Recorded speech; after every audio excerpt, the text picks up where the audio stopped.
towering above you and all the flames and the smoke. The billowing smoke everywhere, right? Old converted.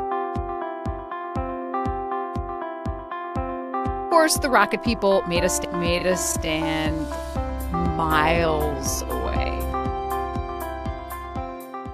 Hello, and welcome to this recording brought to you by the British Council. Student Power by Chris Rose. When most people think of strikes, they think of factory workers asking for better pay and conditions, or perhaps refusing to work to support a colleague who has been unfairly sacked. It's not often that people associate strikes with school students, but in Italy it is different.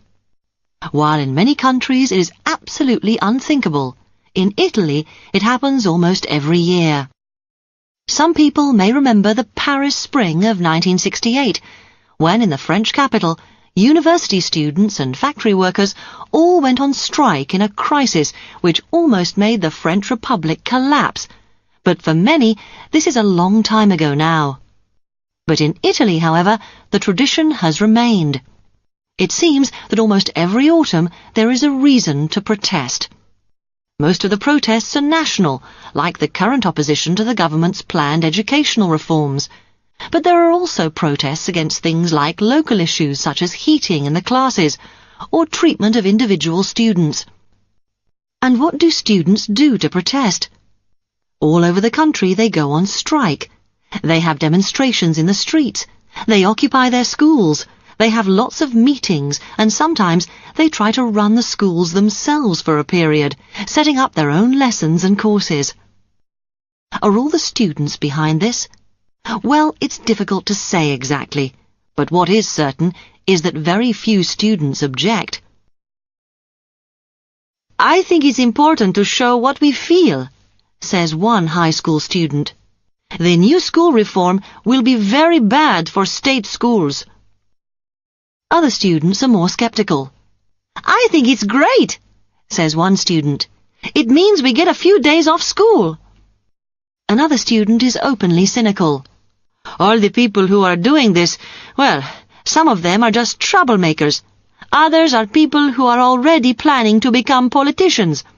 They want to start their career now."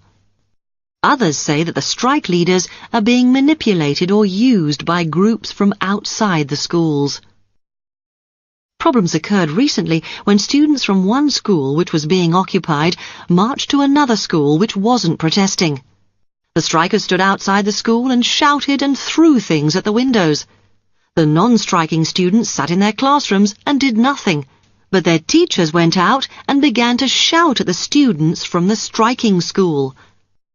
In Britain and a lot of other countries, such action is unthinkable. Students are not allowed to go on strike, and if they did, they would probably face severe disciplinary measures.